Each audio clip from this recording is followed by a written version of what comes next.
buckle up because a crazy sprint to the finish line now awaits. Rematch the Super Bowl. It's premature to be talking about that. I mean, give it. Rematch of the Super Bowl. That Super Bowl was great. Don't get me all excited for another great Super Bowl rematch this early.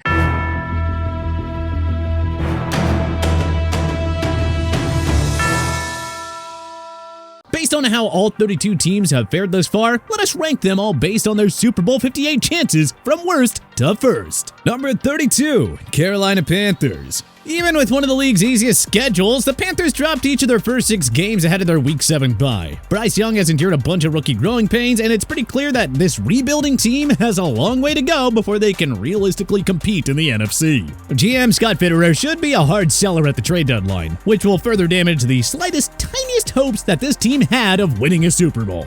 Number 31, Arizona Cardinals. Rookie head coach Jonathan Gannon has done pretty well given the lack of talent on this roster, but a tough schedule to open the season was just too much for Josh Dobbs and company to overcome. With several bona fide championship contenders still on Arizona's schedule, it's just tough to envision them getting to 5 wins, let alone a Super Bowl. Number 30, Denver Broncos. Denver has a Hall of Fame head coach and a Hall of Fame quarterback. And, well, not really much else. Sean Payton's return to coaching hasn't come as advertised. And Russell Wilson, well, he isn't exactly playing like a future gold jacket holder. Like the Panthers, expect the Broncos to host a giant fire sale leading up to the trade deadline. Number 29, New England Patriots. Bill Belichick may be the greatest head coach of all time, but even he can't overcome the lack of game changers on the roster that, well, he assembled together himself. Never mind a 7th Super Bowl championship celebration this season, we're all wondering if this is Belichick's last year in Foxborough. Number 28, New York Giants. We suppose in Bizarro World, the Giants could go on a hot second-half run and sneak into the postseason with 8 or 9 wins, reminiscent of the 07 and 2011 underdog Eli Manning-led Giants that won Super Bowls both those years. Daniel Jones could play lights-out football and lead the G-Men to their 5th Lombardi Trophy. If it sounds crazy and impossible, well, that's because it kind of is. Number 27, Chicago Bears. Unlike the teams below them on this list, the Bears have actually shown some fight. The Justin Fields, DJ Moore connection has been ultra dominant, and Chicago's ground game can overwhelm opponents on any given Sunday. With a manageable schedule the rest of the way, it's not scientifically nor mathematically impossible for the Bears to get hot and sneak into the postseason. Number 26, Minnesota Vikings. The Vikings are not totally out of the playoff race, but Kirk Cousins would have to go Ultra Superman mode to get them there. And with a mediocre offensive line and helpless defense, Minnie would be nothing but a one-and-done team in the playoffs anyway. Number 25, Indianapolis Colts. Gardner Minshew is one of the better backups in the league, but make no mistake, the Colts offense just is not the same without rookie sensation Anthony Richardson. Now, everything must go right for Indy to make the playoffs. We all love Minshew mania, but this man ain't outdueling Joe Burrow, Lamar Jackson, Josh Allen, Tua Tagovailoa, or Patrick Mahomes in the playoffs. Number 24, Tennessee Titans. The Titans have looked far worse than several clubs that are ranked lower on this list, but at least they have a borderline top 10 defense, an elite running back in Derrick Henry, and a Pro Bowl level wideout in DeAndre Hopkins. Does Ryan Tannehill turn back the clock to 2019 and get hot when nobody expects it? Or does unused rookie Will Levis come off the bench and save the day? Honestly, neither scenario is impossible. Number 23, Atlanta Falcons. With a ridiculously easy schedule the rest of the way, coupled with the fact that they play in football's worst division, one could argue that Atlanta should be higher on here. But, well, we don't see it. Desmond Ridder hasn't cut it at quarterback, and the offense is overly reliant on Drake London and Bijan Robinson. Man, unlocking Kyle Pitts would sure be nice, huh? Number 22, Washington Commanders. Washington's offense has been better than expected under QB Sam Howell. Unfortunately, a defense that was top 10 a year ago is suddenly one of the NFL's worst.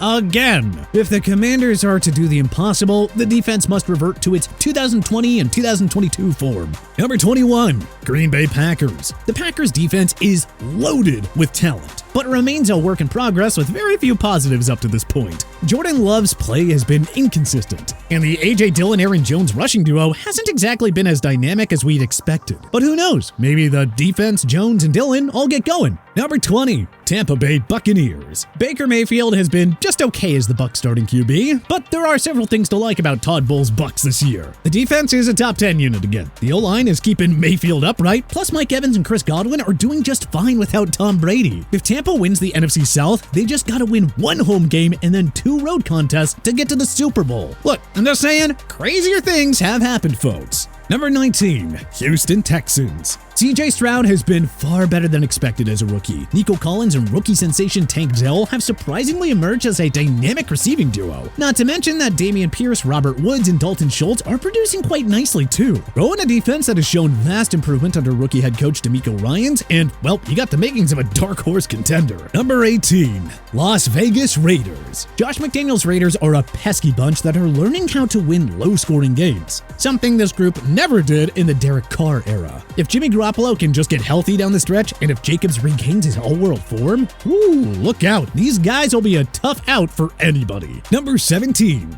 New Orleans Saints. It still feels like we haven't seen the best of these Saints yet. Luckily, they play in the hapless NFC South. If Carr can get the passing game going, well, this team is most certainly a dark horse Super Bowl contender. Number 16, New York Jets. The Jets barely cracked the top half for two reasons. Number 1, Aaron Rodgers seems ultra confident that he'll return this year, and number 2, the Jets' lights-out defense can steal a game any day. I mean, just see Week 1 versus Buffalo or Week 6 versus Philly. If Rodgers does return, and that is a big if, we know, these Jets are true title contender. Number 15, Los Angeles Chargers. The Chargers are here because of star power and, well, nothing really else. Justin Herbert, Keenan Allen, Austin Eckler, Derwin James Jr., Khalil Mack, and Joey Bosa will always give this team a chance. That said, we are not buying Brandon Staley as a guy who can coach this team to a championship. Number 14, Los Angeles Rams. Sean McVay has his Rams in playoff contention despite missing Cooper Kupp for the first 4 games, and despite a grueling 5-game schedule to open the year. A testament to his coaching, all right. Only 2 years removed from a championship, the Rams still have Kupp, Matt Stafford, Aaron Donald, and star rookie Puka Nacua leading the way. With their star power and championship pedigree, no one should rule out these Rams if they manage to sneak into the playoffs. Number 13, Cleveland Browns. The Browns are this high because of one word: defense. Nick Chubb is out for the year, Deshaun Watson carries injury concerns, and still hasn't exactly looked good when on the field anyway. But let me tell ya, this is a D that allowed just 1,002 yards through its first 5 games. And what do they say about defense winning championships? Yeah. Buy these guys as a dark horse contender, folks. If Watson returns to full strength and regains his Pro Bowl form, watch out, NFL. Number 12, Pittsburgh Steelers. You know that the TJ Watt, Alex Highsmith-led defense will always keep the Steelers in games. Not to mention that Mike Tomlin is a Hall of Fame coach. Just imagine if Kenny Pickett can get this offense going at some point. With Najee Harris, Deontay Johnson, and George Pickens at his disposal, there is no excuse for this offense to be stuck in the mud for much longer. Number 11, Dallas Cowboys. Few teams top the Cowboys in terms of star power and depth, but this is the Cowboys. They've been choking every season since 1996. Can we really trust them to get over the playoff shortcomings and go all the way? Number 10, Seattle Seahawks. Seattle has got a top 10 offense again, and their defense has improved tremendously under rookie corner Devin Witherspoon. They're a tier below San Fran and Philly in the NFC for now, but make no mistake, these guys are dangerous. Number 9, Cincinnati Bengals. After an ugly 0-2 start, the Bengals are back and look every bit like the contender that we expected. Joe Burrow is finding his rhythm. Now imagine if T. Higgins, Tyler Boyd, and Joe Mixon got it going offensively. Coming off a second straight Final Four appearance, we say anybody would be foolish to rule out these Bengals. Number 8, Detroit Lions. The Lions have been a fixture in the top 5 for our power rankings this year. So why the low ranking when they've exposed no weakness thus far? Well, the lack of postseason experience is definitely alarming. You never see a team go from long-term rebuild to Super Bowl champion with the same core. Number 7,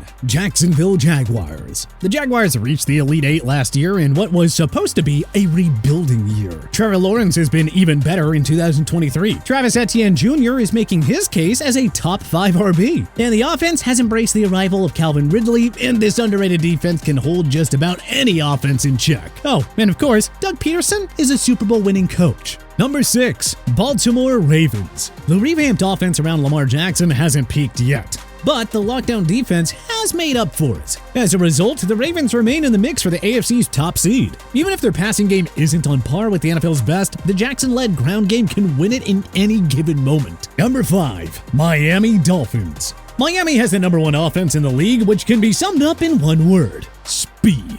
And boy, they got a ton of it. Tyreek Hill, Jalen Waddle, Raheem Mostert, and Devon Achane. No defense has been able to fully shut down the unit led by Tua Tagovailoa this season. Number 4, Buffalo Bills. Everyone knows who the Buffalo Bills are at this point. They have a top 5 offense and defense. The only question is if they'll show up come January or if Bills Mafia is bound for another gut-wrenching playoff exit. Number 3, Philadelphia Eagles.